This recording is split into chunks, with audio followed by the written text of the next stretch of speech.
मोक्षमार्गस्य नेतारम् भेत्तारं कर्मभूभृतां ज्ञातारं विश्वतत्त्वानां वन्दे तद्गुणलब्धये वन्दे तद्गुणलब्धये। जो मोक्ष मार्ग के नेता हैं, कर्म पर्वतों के भेदता हैं और विश्व तत्वों के ज्ञाता हैं, उन वीतराग सर्वज्ञ एवं हितोपदेशी जिनेन्द्र भगवान को मैं उनके इन्हीं गुणों की प्राप्ति के लिए भक्ति पूर्वक प्रणाम करता हूँ। ये तत्वार्थ सूत्र मंगलाचरण है, जिसे आज से 2000 वर्ष पहले आचार्य उमा स्वामी महाराज ने लिखा है। और इस के तुरंत बाद उन्होंने एक सूत्र लिखा है, सम्यक दर्शन ज्ञान चारित्राणि मोक्ष मार्ग, कि सम्यक दर्शन, सम्यक ज्ञान और सम्यक चारित्र की एकता का नाम मोक्ष मार्ग है। पहला ही सूत्र है। मानो इस क्षण भंगुर संसार में दूसरा सूत्र लिखने का अवसर मिले भी या नहीं, पहले ही सूत्र में सब कुछ कह दो ना। 10वें अध्याय का सार एक सूत्र में कहा जा सकता हो तो कह दो ना। हमारे सभी आचार्यों ने, विद्वानों ने कई बार इस तरह की कोशिश की है। दौलत राम जी ने सोचा कि 6 ढाला पूरी हो कि नहीं हो, एक ही लाइन में कह दो ना, 3 भुवन में सार वीतराग विख्यात। अब आगे लिखा जाएगा तो लिखा जाएगा, नहीं लिखा जाएगा तो इसमें ही सब कुछ आ गया। ऐसे ही मुझे आचार्य उमा स्वामी का तत्वार्थ सूत्र का ये सूत्र बहुत ही अमृतोपम लगता है, कल्याणकारी लगता है। मानो सारा द्वाद सांग सिमट करके एक सूत्र में भर दिया। सम्यक दर्शन ज्ञान चारित्राणि मोक्ष मार्ग। इसकी कितनी महिमा है, यदि मैं इसी को गिनाने लगूं तो अभी इसकी चर्चा छोड़ो, इसकी महिमा की चर्चा में 1 घंटा निकल जाएगा। बहुत इसकी अपरंपार महिमा है। मंगलाचरण की महिमा में भी बहुत बातें कही जा सकती है। ये वाला सूत्र बहुत जगह हमारे ग्रीन पार्क के मंदिर में स्वर्णाक्षरों में बहुत ही सुंदर ढंग से द्वार पर लिखा हुआ है, सम्यक दर्शन ज्ञान चारित्राणि मोक्ष मार्ग। जैन धर्म ये है, इसमें सब आ गया। अन्य धर्मों में और जैन धर्म में क्या अंतर है ये भी आ गया। इसमें वस्तु व्यवस्था भी आ गई, इसमें आचार मीमांसा भी आ गई, इसमें 4 अनुयोग भी आ गए।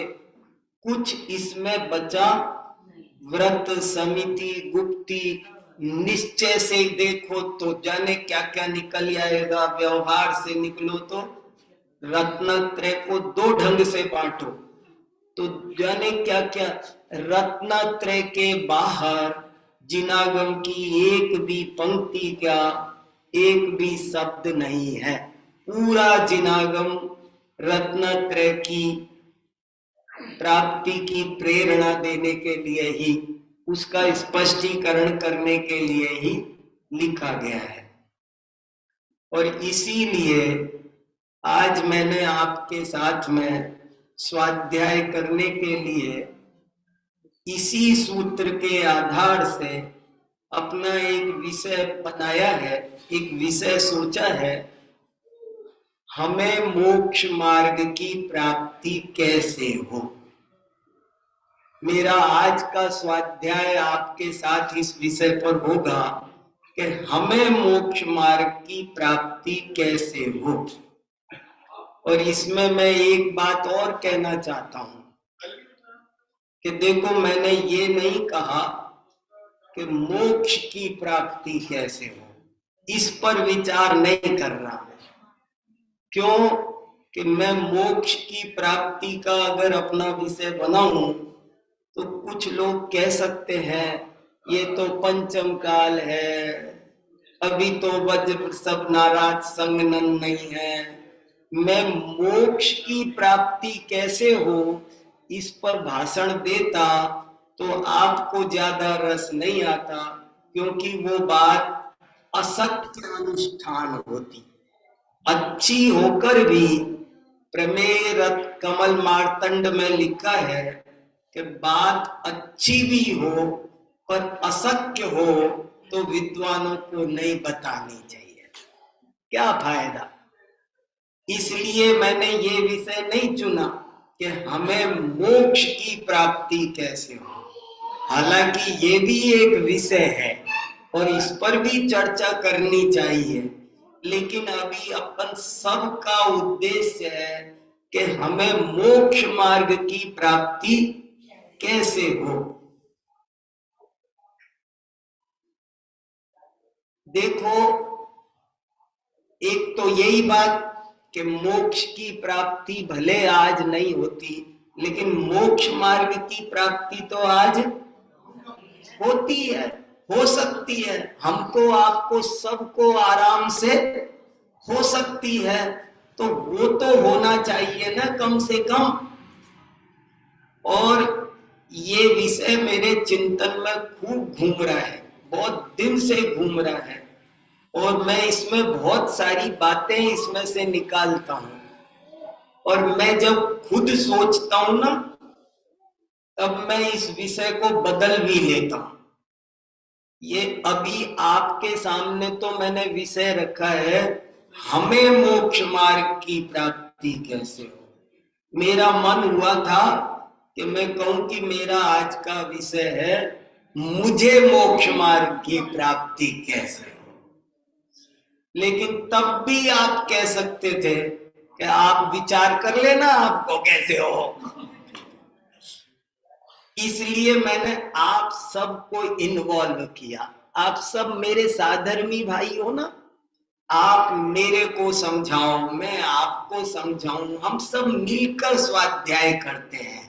यहाँ पर अपन कोई गुरु शिष्य जैसा रिश्ता नहीं है, यहाँ पर हम सब क्या है, सब साधर्मी है, मिलजुल कर स्वाध्याय कर रहे हैं। तो मैं भी सोच रहा हूं और आप भी सोचो, और आप चाहो तो इसे ऐसे सोच लो कि मुझे मोक्ष मार्ग की प्राप्ति, ये ऐसे सोचे, ये ऐसे सोचे, वो वैसे सोचे, पर मैं जो सभा में टाइटल बनाया है वो हमें मोक्ष मार्ग की प्राप्ति कैसे हो। तो चलो चलते हैं आगे, हमें मोक्ष मार्ग की प्राप्ति कैसे हो। क्या है मोक्ष मार्ग कि बहुत साफ साफ लिखा है, सम्यक दर्शन ज्ञान चारित्राणी मोक्ष मार्ग, के सम्यक दर्शन, सम्यक ज्ञान और सम्यक चारित्र, तीन की प्राप्ति करो तो मोक्ष मार्ग की प्राप्ति हो जाएगी। देखो, बड़ी सुंदर बात है। आत्मा में वैसे तो अनंत गुण है, लेकिन सब में खराबी नहीं आई है, तीन ही गुणों में खराबी आई है। हमारा श्रद्धान विकृत हुआ है, हमारा ज्ञान विकृत हुआ है, हमारा चारित्र्य विकृत हुआ है, और बाकी गुण लगभग सारे के सारे शुद्ध ही हैं। ये कुछ घटना ऐसी है कि जैसे एक अनार हो और उसमें तीन दाने जरा काले खराब हो गए हो, सारा का सारा अनार शुद्ध है, बढ़िया। ऐसे ही आत्मा के अनंत गुण, अस्तित्व गुण में क्या विकार आया, वस्तुत्व गुण में क्या विकार आया? वे भी तो हमारे बहुत महत्वपूर्ण गुण हैं, लेकिन वे सब अभी शुद्ध हैं। हमारे तीन ही गुणों में डिफेक्ट आया है, श्रद्धा, ज्ञान और चारित्र। आचार्य उमा स्वामी महाराज और सारी जिनवाणी हमसे ये कहना चाहती है कि आप ये तीन गुण ठीक कर लो तो आपको मोक्ष मार्ग की प्राप्ति हो जाएगी। देखो, अनार में तो अपन 3 दाने खराब हो जाए तो निकाल के फेंक देते हैं वो 3 दाने, और बाकी का अनार काम में ले लेते हैं। अब इस आत्मा में वे 3 को फेंक भी तो नहीं सकते कि चलो फेंक दे लो कुछ। वो 3 गुण फेंके नहीं जा सकते, उनको ठीक ही करना पड़ेगा और कोई इलाज नहीं है। कोई कहे अरे ये उंगली खराब हो रही, काटो ना, फेंको, ऐसा चक्कर नहीं है। यहाँ कोई ऐसा उपाय नहीं हो सकता। यहाँ तो आपको उन्हें शुद्ध करना ही होगा। कैसे भी करो, उसे समझो और शुद्ध करो, वे शुद्ध हो सकते हैं। तो चलो साहब, शुद्ध करने चलते हैं। कैसे शुद्ध करें? मोक्ष मार्ग कैसे प्राप्त हो? जीवन में पहले तो हमें इस बात की तीव्र इच्छा जगनी चाहिए कि हमें मोक्ष मार्ग की प्राप्ति कैसे हो। पहले तो यही काम मुश्किल है। दुनियादारी में ही लोग उलझे पड़े हैं और उन्हें मुझे मोक्ष मार्ग की प्राप्ति कैसे हो ये चिंता ही नहीं होती है। मोक्ष मार्ग की प्राप्ति कैसे हो इस विषय पर हम विचार करने बैठे हैं, तो पहली आवश्यक शर्त तो यही है कि हमें कम से कम इस बात की सच्ची चिंता हो, सच्ची इच्छा हो कि मुझे अब इस जीवन में मोक्ष मार्ग की प्राप्ति करनी है, और कुछ हो या ना हो। मैंने भव भव में सब काम किए, लेकिन एक ही काम अनादि काल से बचा हुआ है, और यदि वो नहीं हुआ तो भव भव पछताएगा। नर भव भी पाया तो जिन श्रुत नहीं पाएगा। ये इस पर बहुत सीरियसली हमको लेना पड़ेगा। बिजली की चमक जैसा ये मनुष्य भव है, तेजी से चला जा रहा है। मैं चक्री पद पाए निरंतर, भोगे भोग घनेरे। अब हमको पहले तो ये इच्छा गहराई से जगनी चाहिए कि अभी भी मुझे मकान की तरक्की करनी है, पैसे की तरक्की करनी है। अगर हमको मोक्ष मार्ग चाहिए ही नहीं तो मोक्ष मार्ग की प्राप्ति कभी भी होने वाली नहीं है। वो पहले तो अपने अंदर पूछो तो सही, थोड़ा चेक करो। और कई बार तो ऐसा होता है कि हम 4 लोगों को दिखाने के लिए कहते हैं कि हमें मोक्ष मार्ग चाहिए, लेकिन वास्तव में वो जो ना टेस्ट होते हैं ना, झूठ पकड़ने वाले कई तरह के, वो टेस्ट करके देखो तो पता चलेगा कि हमको चाहिए वही है, नहीं है। तो अगर ऐसी गड़बड़ होगी तो पहली बात तो उसे ठीक करना है एकदम ईमानदारी से। और ये कमाल की बात है, आज तक मोक्ष मार्ग हमको प्राप्त नहीं हुआ। इसमें 90% भूमिका तो इस बात की है कि हम कहते हैं कि हमें चाहिए, पर चाहिए नहीं। क्योंकि तुम्हें जो चाहिए होता है ना, वो देर सवेर थोड़ा। तुम सोचते हो कि मुझे एक प्लॉट खरीदना है हस्तिनापुर में, तो 1-2 साल में खरीद ही लेते हो। मकान बनाना हो, बेटी की शादी करने की जिस दिन इच्छा होती है तो 1-2 साल में कर ही लेते हो, सब काम जो चाहते हैं वो हम कर ही लेते हैं। ऐसा कैसे हो सकता है कि हम मोक्ष मार्ग चाहते हो और 50-50 साल तक भी उसकी प्राप्ति ना हो? आचार्य कह रहे हैं कि 6 महीने में प्राप्त होती है, गारंटी दे रहे हैं। तो पहली तो कमी यही है कि कभी हमने इसे अपना विषय नहीं बनाया कि मुझे मोक्ष मार्ग की प्राप्ति कैसे, मुझे गाड़ी की प्राप्ति कैसे हो, मुझे मकान की प्राप्ति कैसे हो, मुझे वो नई कॉलोनी में मकान के जाने क्या क्या क्या क्या इच्छाएं हैं, मैं पीएचडी कैसे करूं, ये इच्छा होती है और फिर कर लेता है। ऐसे क्या कभी ये इच्छा हुई कि मुझे मोक्ष मार्ग की प्राप्ति कैसे हो? कभी नींद उड़ी, कभी सोते समय ये विचार आया तेजी से, थोड़ी देर के लिए नींद डिस्टर्ब हुई कि मुझे मोक्ष मार्ग की प्राप्ति नहीं हो पा रही है, क्या करूं, कैसे करूं, जल्दी प्राप्त होना चाहिए। ये जीवन का एक एक क्षण सौधर्म इंद्र की और चक्रवर्ती की संपदा से भी ज्यादा कीमती है और ये तेजी से भागा चला जा रहा है। कैसे करूं, क्या करूं, ऐसे कभी बेचैनी सी कुछ हुई है? तो पहली बात तो ये कि ये प्रश्न जिसके हृदय में उत्पन्न हुआ उसे ही मोक्ष मार्ग की प्राप्ति होगी। अभी तो ये प्रश्न पैदा नहीं हुआ है कि मुझे मोक्ष मार्ग की प्राप्ति कैसे हो। कहीं का भी रास्ता चाहिए होता है तो मिल ही जाता है, लोग चल देते हैं और फिर रास्ते में पूछ लेते हैं, कुछ कर लेते हैं, मिल ही जाता है ना। मोक्ष मार्ग की प्राप्ति मुझे कैसे हो, पहले तो ये काम इच्छा सच्ची जगानी है। फिर समझ लो जगी। अब क्या करें मोक्ष मार्ग की? तो हम मोक्ष मार्गियों को देखते हैं, हम देखते हैं कि कौन मोक्ष मार्गी है। हमको दिखाए जाते हैं सैंपल, श्रावक साधु, ये मोक्ष मार्गी है। जो दुनिया में बैठे हैं वो संसार मार्गी, दुकान वाले को नहीं दिखाते, हमें जिनको दिखाते हैं वे मोक्ष मार्गियों को हम देखते हैं।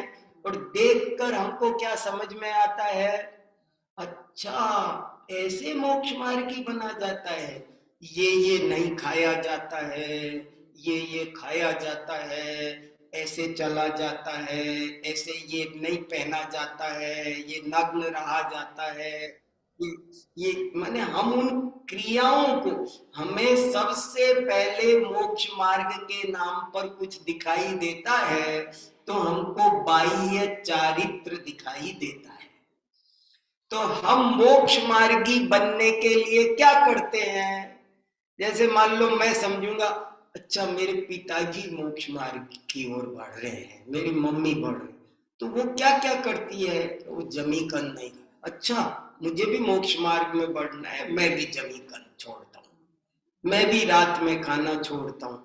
हम मोक्ष मार्ग के नाम पर जो कुछ देखते हैं, मैंने पहली नजर में वो हमको बाह्य क्रिया दिखाई देती है और हम तुरंत उसे अपनाते हैं कि भाई हमें भी मोक्ष मार्गी बनना है, तो मैं भी जमी कंद छोड़ दूंगा, रात में खाना छोड़ दूंगा, और जो जो करने के बाह्य आचरण होंगे जो मेरे बस का होगा ज्यादा से ज्यादा। अच्छा रोज मंदिर जाते हैं, अच्छा ठीक है, पूजा करते हैं, अच्छा ठीक है, माने मैं उन्हीं का अनुकरण करता हूं। लेकिन करते करते करते करते एक दिन मुझे पता चलता है कि ये तू जितना भी चारित्र कर रहा है इसकी सम्यक दर्शन के बिना कोई कीमत नहीं है। ये सारा का सारा ऊपर से तू ओढ़ रहा है।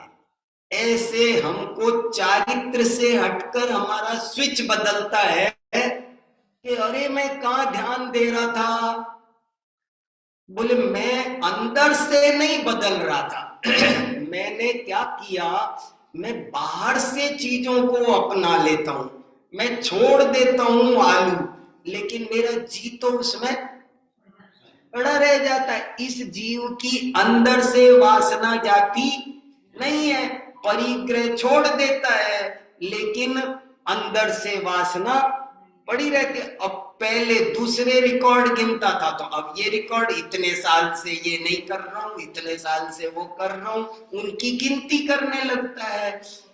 तो आचार्य समझाते तू गलत जा रहा है, तूने तुस इकट्ठे किए, तूने वो जैसे मोक्ष मार्ग प्रकाशक में उदाहरण दिया। देखो पंडित टोडरमल जी ने भी मोक्ष प्रकाशक नहीं लिखा, क्यों? उमा स्वामी ने मोक्ष शास्त्र लिखा, लेकिन दौलत राम और टोडरमल जी ने कहा भैया मोक्ष शास्त्र क्या लिखूं, मोक्ष मार्ग का शास्त्र लिखता हूं। तो हम भी आज मोक्ष मार्ग पर विचार कर रहे हैं। तो मोक्ष मार्ग प्रकाशक में एक बढ़िया उदाहरण आया कि एक आदमी धान इकट्ठा करता था और अमीर बनता जाता था। तो किसी पड़ोसी ने देखा ये तो छिलके इकट्ठे करता है ये वाले, मैं भी करता हूं, और वो भी उनको इकट्ठे करने लगा, मगर वो अमीर नहीं बना। ऐसे ही हमने मोक्ष मार्गियों के बाह्य आचरण को अपनाया, लेकिन वो छिलका छिलका अपनाया और उसमें अंदर जो दाना था ना वो रह गया, चावल रह गया हमारे हाथ से, वो हमको दिखाई नहीं, तो वो हमसे छूट गया। तो आचार्यों ने हमको समझाया कि सुन सुन, तू गलत रास्ते चला गया, गाड़ी को मोड़, जरा वापस ले। बोले क्या मोड़ू? बोले सुन, ये सब क्रिया सम्यक दर्शन के बिना ऐसी है जैसे एक के बिना बिंदी है, जैसे नींव के बिना मंदिर है। इन चीजों की कीमत तब होती है जब सम्यक दर्शन हो। तू तो सम्यक दर्शन के पीछे लग, अभी वो कहां लग रहा था? चारित्र के पीछे।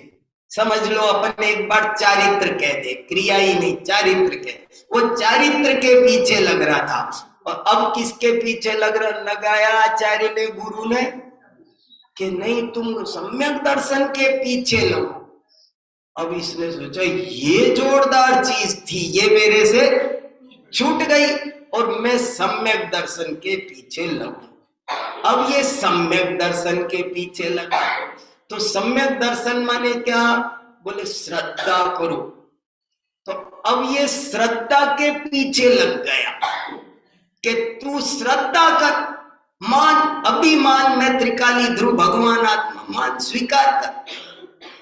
मैंने उसको हमने मान मान मान, तू 2 बार 4 बार 6 बार तू उसको स्वीकार। पहले कहां लग रहा था? चारित्र की तरफ भाग रहा था, अब कहां भागने लगा? माने बिना कल्याण नहीं है, माना नहीं तो सब बेकार है। सोचा ये तो बड़ा गड़बड़ हो जाएगा, ये तो मानो, तो श्रद्धा कर। अब ये श्रद्धा करने की कोशिश करता है। अब कैसे करता है श्रद्धा करने की कोशिश? मुझे मानना है, वो मनवाने वाला भी मनवाता है और ये भी मानता है। तू स्वीकार कर कि मैं भगवान हूं, निर्णय कर, अभी बोल। जैसे मुझे जबरदस्ती डंडा मार करके मैंने उससे मनवाने की ये कोशिश हो रही है। क्या बताए, मैं एक बात पे लट्टू हो गया। ये जो सूत्र है सम्यक दर्शन ज्ञान चारित्राणी मोक्ष मार्ग, इसकी टीका कितने पेजों में पाई जाती है पता है? कम से कम 1000 पेजों में। इस सूत्र की टीका कितनी लंबी है? पहले सूत्र की टीका 1000 पेजों में है। अकलंक आचार्य और विद्यानंदी आचार्य की टीका मिला दो, श्लोक वार्तिक का तो पूरा श्लोक वार्तिक 7 भागों में है और पहला भाग पूरा का पूरा इस एक सूत्र की टीका में है और बाकी 6 भागों में 356 सूत्र है। 357 सूत्र कुल है तत्वार्थ सूत्र में। एक सूत्र में कितनी व्याख्या? पहला भाग और बाकी 356 सूत्र 6 भागों में आए। तो इसमें एक गजब की बात लिखी, बोले चारित्र पलटना था, अच्छी बात थी, लेकिन वो श्रद्धा के बिना नहीं पलटता। सच्चा परिवर्तन, सच्चा आचरण, सच्चा चारित्र सम्यक दर्शन के बिना जीवन में प्रकट होता नहीं है। तो श्रद्धा करे। तो बोले सुन, अभी भी सुन खास बात। बोले श्रद्धा कैसे होगी? बोले श्रद्धा कोई कटोरी गिलास नहीं है कि उलट के पलट दी। श्रद्धा सीधी करो, सीधी करो, सीधी करो। क्या सीधी करे? श्रद्धा कैसे सीधी करे? तो इस सूत्र की टीका में आचार्यों ने लिखा कि सम्यक दर्शन ज्ञान चारित्राणी मोक्ष मार्ग, इसमें जो बीच में ज्ञान रखा है उसका बहुत गहरा अर्थ है। दर्शन ज्ञान चारित्राणी में से इनका जो क्रम है ना, उस क्रम पर बहुत सोचा गया और कहा कि ये जो बीच में ज्ञान रखा गया है ये बहुत महत्वपूर्ण है। और क्या महत्वपूर्ण है महाराज? बोले इसे मध्यमणि न्याय के समान जानना। कमाल कर दिया।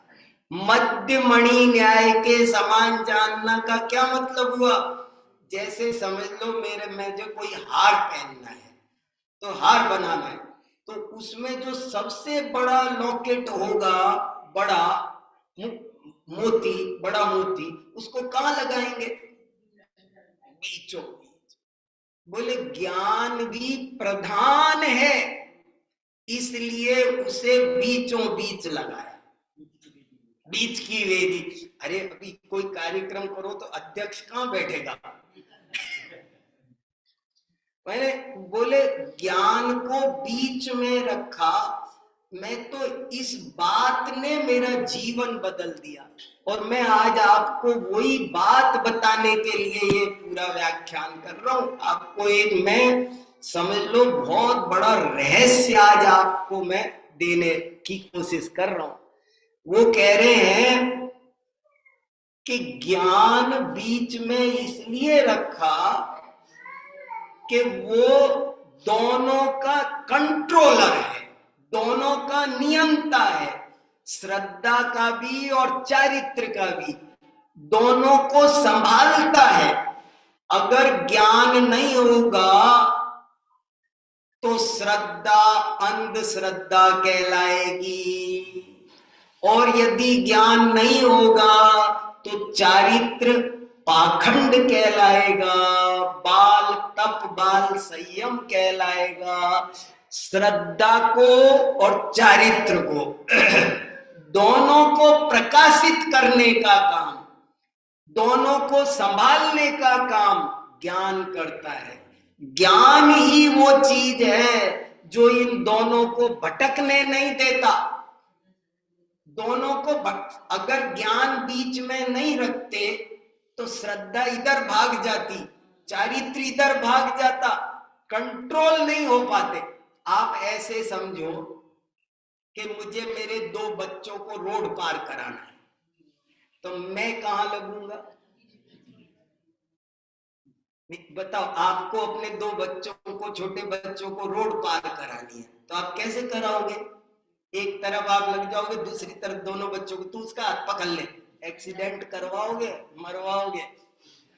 ऐसे नहीं, एक बच्चे को इस हाथ से पकड़ो, दूसरे बच्चे का हाथ इस हाथ से पकड़ो और फिर रोड पार करो, सुरक्षित पहुंच जाओगे। ज्ञान को बीच में इसलिए रखा कि ज्ञान एक तरफ से श्रद्धा को पकड़ता है और दूसरी तरफ से चारित्र को पकड़ता है। न चारित्र को भागने देगा, न ज्ञान को भागने देगा।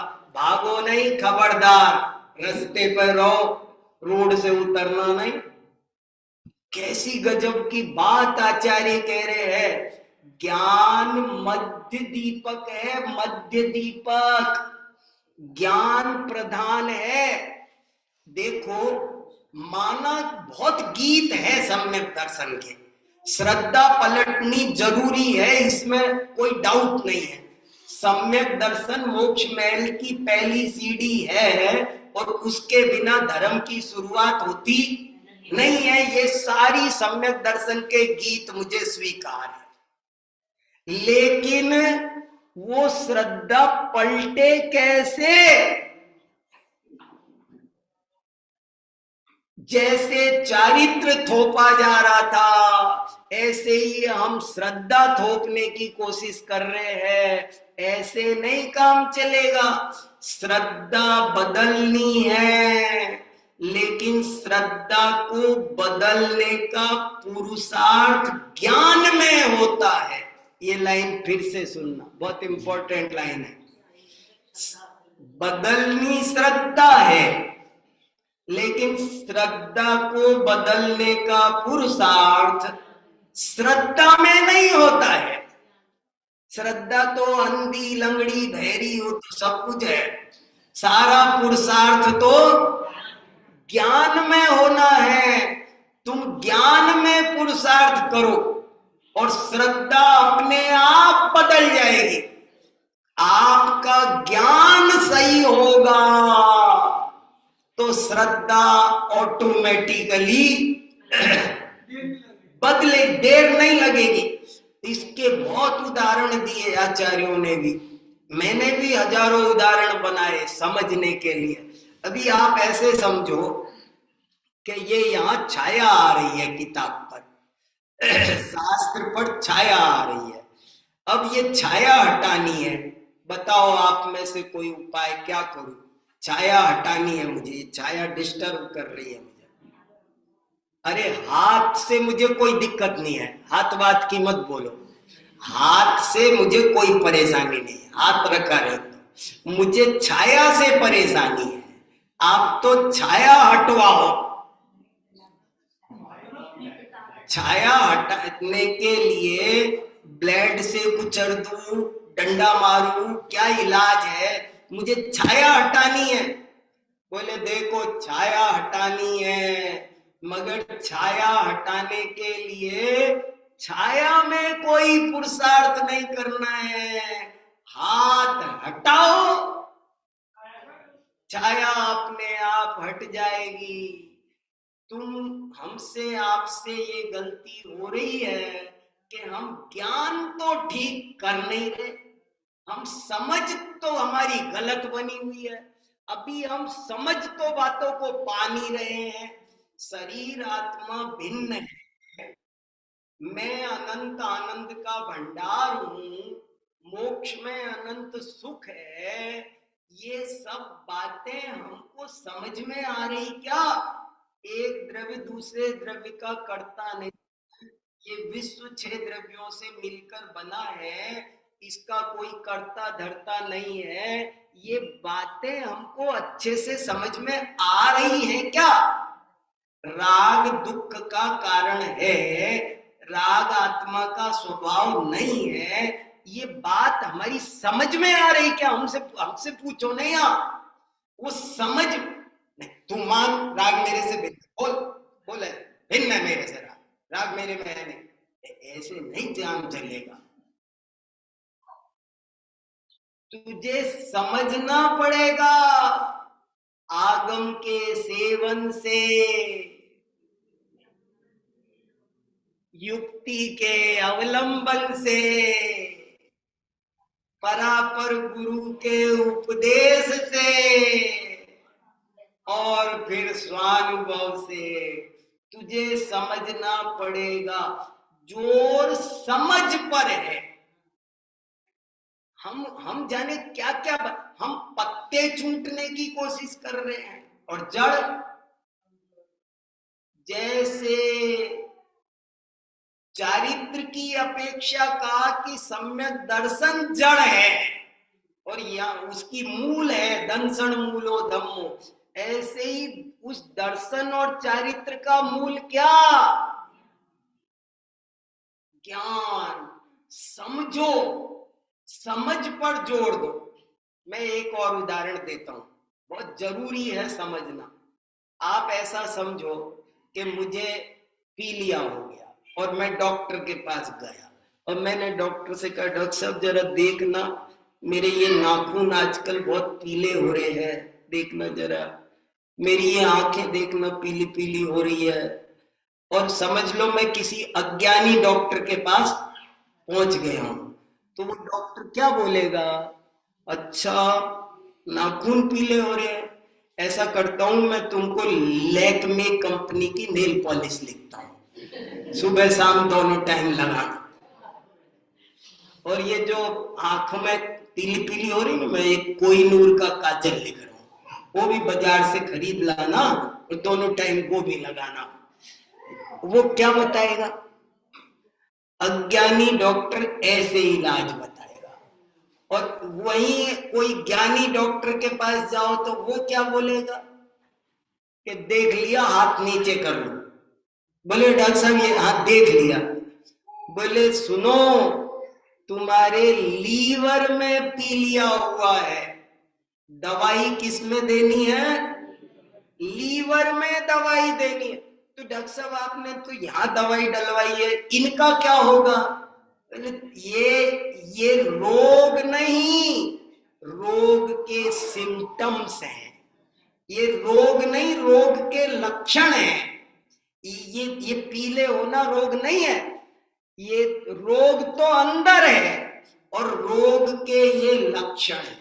आंखों में पीलापन रोग नहीं है, रोग के लक्षण है, वो तो वहां से झलक रहा है, वो तो दिखाई दे। ऐसे ही आपका चारित्र गलत हो रहा है, राग हो रहा है, द्वेष हो रहा है, क्रोध, वो तो सिम्टम्स है, वो तो उसका इफेक्ट है। बीमारी कहीं और दूसरे लीवर में हो रही है। बोले वो लीवर क्या है? बोले तेरी समझ गलत है।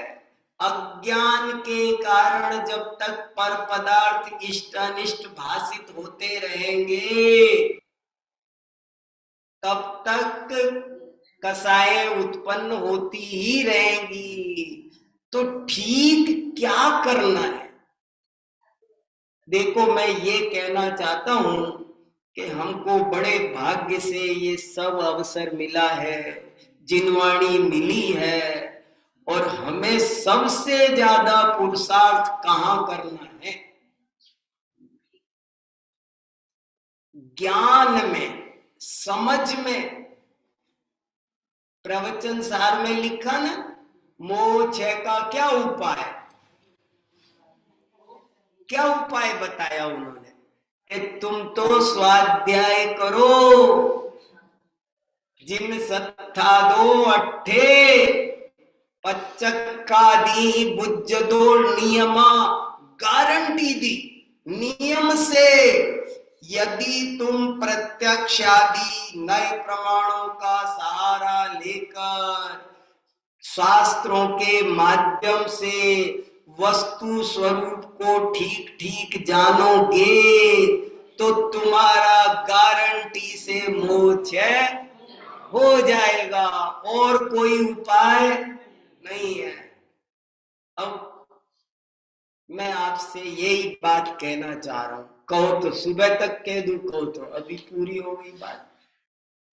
हमको आपको ये सोचना है कि हम समझने की दिशा में कितने बढ़ रहे हैं, हम समझ कितना रहे, हम स्वाध्याय करें। और देखो, जैन धर्म पोपाबाई का राज नहीं, अंधविश्वास नहीं, ये साइंस है। और किसी के कहने से, ये ऋषभ के कहने से मेरा भला होने वाला। क्या कहा गुरुदेव ने, उन्होंने क्या सोचा अपने लिए। ये भाव, मुझे गुरुदेव का एक वाक्य बहुत याद आता है, बहुत ज्यादा पसंद है। ये भव भव के अभाव के लिए मिला है, किसी का मत पोषण करने के लिए मिला, किसी को राजी करने के लिए जीते हैं क्या। अगर नहीं, मैं अगर गलत जान लूं तो अम्बुज जी का बुरा हो जाएगा क्या। तो कह दू इन्होंने बुलाया था, ऐसे होता है कि नहीं, किसी का बुरा नहीं होगा।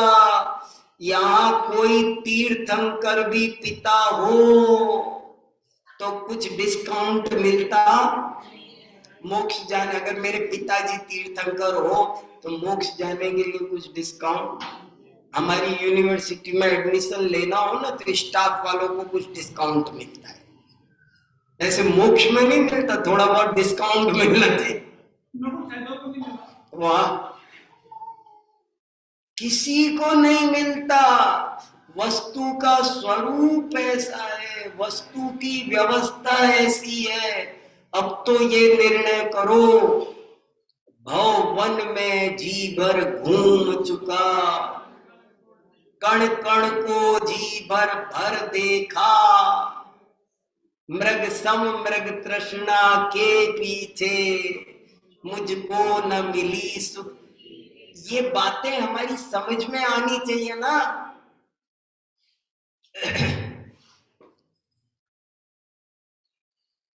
इस अर्घ का क्या मूल्य है, अनर्घ्य पद के सामने, उस परम पद को पा लिया, हे पतित पावन आपने। अर्घ्य माने, अर्घ्य माने क्या होता है। अर्घ्य माने मेरी सारी चल अचल संपत्ति। अर्घ्य माने क्या, अर्घ्य माने मेरी सारी प्रॉपर्टी, कुछ बचना नहीं चाहिए, सब। अरे इवन ये शरीर भी, मैं गोरा हूं, मैं पद वाला हूं, मैं ऐसा हूं। तीर्थंकरत्व, चक्रवर्तित्व और कामदेवत्व, तीन तीन के धारक यहां हुए, पर स्वदोष शांत्या विहितात्म शांति, शांतेर विदाता शरणं गतानां, भूयात् भवक्लेश भयोपशांत्यै, शांतिर्जिनो में भगवान शरण्य। क्या समंत भद्राचार्य लिखते हैं इनकी स्तुतियां। नहीं बोलो, पूरा समो शरण का वैभव भी समंत भद्राचार्य ने कहा। आप्त मीमांसा में बोले, समंत भद्र मुझे प्रणाम करो। बोले किसके लिए। बोले मैं आकाश में गमन करता हूं। तो बोले कौवे भी बहुत उड़ते हैं, अगर आकाश में गमन करने के कारण कोई महान होता तो कौवे भी पूजते। मैं उनसे प्रभावित होने वाला नहीं हूं। कितनी बड़ी बात करी। तो ये हमें समझ में आता है, इस अर्घ्य का क्या मूल्य है, अनर्घ्य पद के सामने। ये समझ में आता है क्या। देखो चारित्र में क्या, हमने निवृत्ति ले ली है, ऐसे नहीं, मन वही टंगड़ा रह जाता है। चीजें ऐसी ऐसी विडंबना इस जीव के साथ बहुत बार हुई है कि इसने बाह्य त्याग कर दिया, लेकिन मन वहां ऐसे पुष्प डाल की तरह बहुत बार आया कि मन तो वहीं पर, वारी सेठ पुष्प डाल की कहानी है ना, ऐसे क्या कितनी बार किया। लेकिन अब हमारी समझ में ये आना चाहिए, यह अर्घ्य कियो निज हेत, तुमको अर्पत हो, ध्यानत की जो शिव खेत, भूमि समर्पत हो। क्या गजब की पंक्ति लिखी है, अर्थ समझ में आया इसका? ध्यानत राय जी कहते हैं कि हे भगवान, ये अर्घ मैंने मेरे लिए जोड़ा था। क्यों खरीदे थे 4 प्लॉट, क्यों बनाए मकान, क्यों लगाए पंखे, एसी, क्यों गाड़ियां क्यों बसाई थी, फ्रिज, ये सब इतनी इतनी चीजें, इतने बढ़िया बढ़िया कपड़े लत्ते, ये सब क्या है? अर्घ्य। और ये अर्घ्य हे भगवान मैंने अज्ञान दशा में अपने फायदे के लिए कि इनसे मुझे सुख शांति मिलेगी, इसलिए मैंने मेरे लिए जोड़ा, मर के पच के, पेट काट के, गर्मी सह के, सर्दी उठा के, ये अर्घ्य कियो निज हेत। लेकिन अब क्या हो गया? फिर जोड़ा था तो क्या हुआ? बोले नहीं, अब मैं आपके पास आया तो दुनिया बदल गई। यह अर्घ्य कियो निज हेत, परंतु तुमको अर्पित हो। क्यों अर्पित कर रहे हो मुझे? मुझे क्यों अर्पित कर रहे हो? भगवान पूछ रहे हैं, यहाँ क्यों चढ़ा? जब तूने तेरे लिए इकट्ठा किया है, यहाँ मेरे पास क्यों छोड़ रहा है? बोले ध्यानत कीनो शिव खेत, भूमि समर्पित हो। बोले मैंने दूसरी जगह मकान ले लिया है। ध्यानंद राय जी कहते हैं मैंने तो अब शिव खेत कर लिया है, और ये जो आपको अर्घ समर्पित कर रहा हूं ये और कुछ नहीं है, वो जो मुझे नया मकान बनाना है शिव खेत, उसकी भूमि है, आपको अर्पित कर रहा हूं, उसकी भूमि अर्पित कर रहा हूं। भूमि अर्पित कर रहा हूं माने जैसे बिना प्लॉट के मकान नहीं बन पाएगा, ऐसे ही वो जो हमें मोक्ष महल तैयार करना है ना, उसकी ये पात्रता है। अगर तुम्हें ये लगता है कि जगत की एक भी वस्तु आपको सुख दे सकती है, तो आपको मोक्ष मार्ग, मोक्ष महल बना सकते नहीं। आपको बहुत ताकत लगे। पूजा में इतने बढ़िया बढ़िया छंद है, मैं तो रीझ जाता हूं। ये अर्घ के तो कई छंद मुझे इस तरह के मैंने इकट्ठे कर रखे। बहुमूल्य जगत का वैभव है, क्या हमको सुखी, हमको क्यों मुझको लगाओ, काय को हमको बंद करो। बहुमूल्य जगत का वैभव क्या है, मुझको सुखी बना सकता। अरे पूर्णता पाने में क्या है अब इसकी आवश्यकता। नहीं, मुझे ये बताओ, ये बात हमारी समझ में आनी चाहिए। मैं ही भगवान हूं, अभी निर्णय कर। मैं ही भगवान हूं, ऐसा नक्की कर। मैं ही परमात्मा हूं, ऐसा अनुभव कर। ये जचती है, समझ में आती है। देखो, थोपोगे तो काम नहीं चलेगा, समझ में आनी चाहिए कि मैं सिद्ध समान हूं।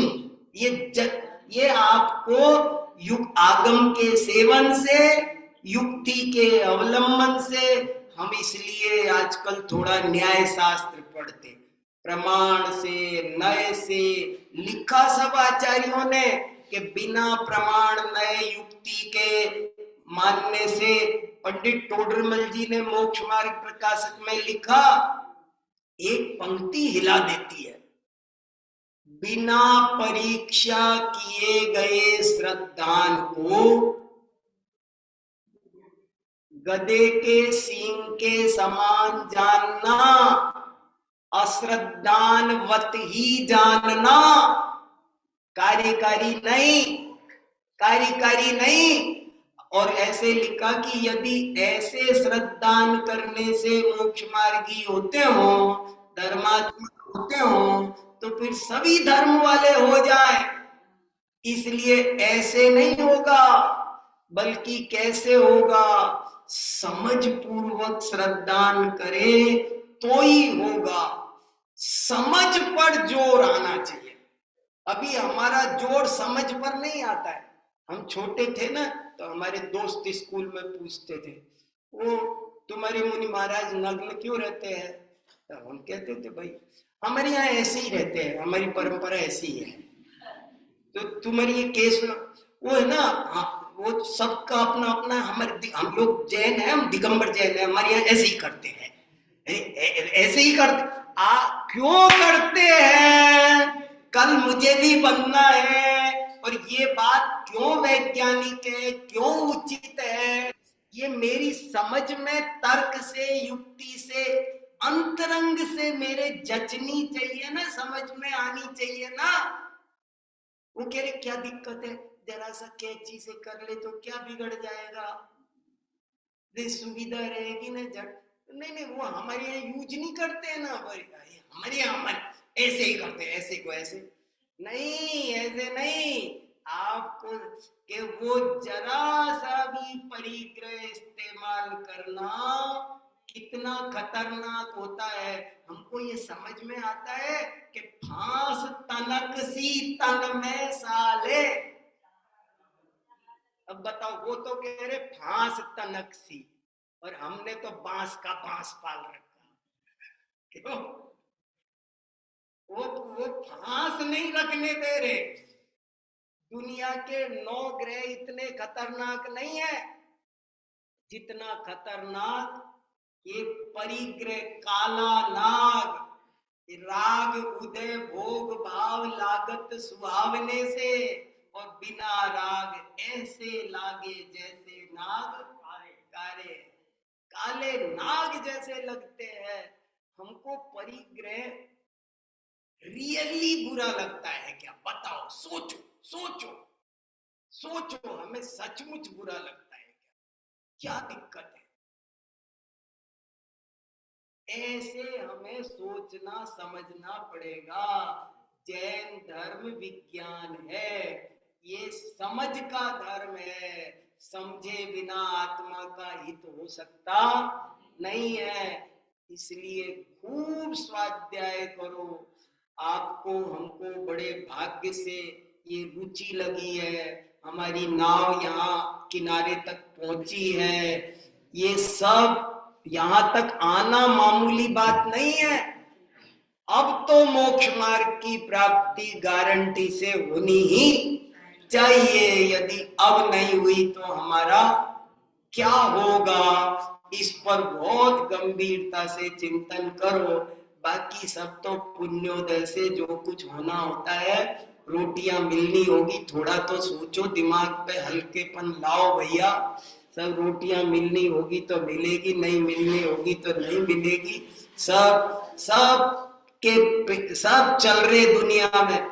इतना तो तत्व ज्ञान करो, क्रमबद्ध पर्याय सिद्धांत से कुछ भी नहीं समझ में आया क्या? इसलिए चित्त में सब चीजों को बहुत अच्छे से बिठाकर ज्ञान आराधना में लग जाओ। जो बात समझ, दिन भर तत्व चर्चा करो, खूब पूछो, प्रश्न पूछो, लिखो, पढ़ो। ज्ञान की अपरंपार महिमा है। ज्ञान बीच में बैठा है, वो श्रद्धा और चारित्र दोनों को कंट्रोल करता है। तुम तो ज्ञान को बदलो, ज्ञान बदल जाएगा तो श्रद्धा अपने आप बदल जाएगी, चारित्र अपने आप बदल जाए। शास्त्रों में क्या क्या लिखा है, हो गया ना समय। ज्ञान के बारे में इतना लिखा है, नाणम दीक्षा ज्ञान ही दीक्षा है, नाणम पडिक्कमणम, ज्ञान ही प्रतिक्रमण है, नाणम पच्चत्खाणम, ज्ञान ही प्रत्याख्यान है।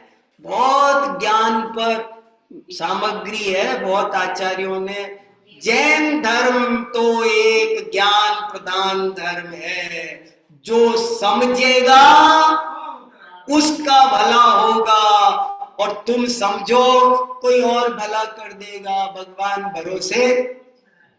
तो बैठे रहना, समय निकल गया और आगे भी बहुत निकल जाएगा, इसलिए खूब गहरी ज्ञान आराधना का इस होली पर संकल्प लेकर निकलो। यहां से ये कसम खाओ कि हम तो स्वाध्याय करेंगे, और बिल्कुल चिंता मत करो अगेंस्ट जा जाकर। यहाँ प्रश्न पूछने से जिनवाणी नाराज नहीं होती है, घबराओ नहीं, डरो नहीं। ये मुझे क्या समझाया जा रहा है, सही है कि गलत है? मुझे गलत तो नहीं समझा के गए वीर सागर जी? कान पकड़ो, पूछो सही बात क्या है। यहाँ पर इतना परीक्षा प्रदानी जैन दर्शन है, हम ज्ञान करेंगे तो मोक्ष मार्ग की प्राप्ति जरूर से जरूर होगी। छोड़ के अपना घर मिलेगा।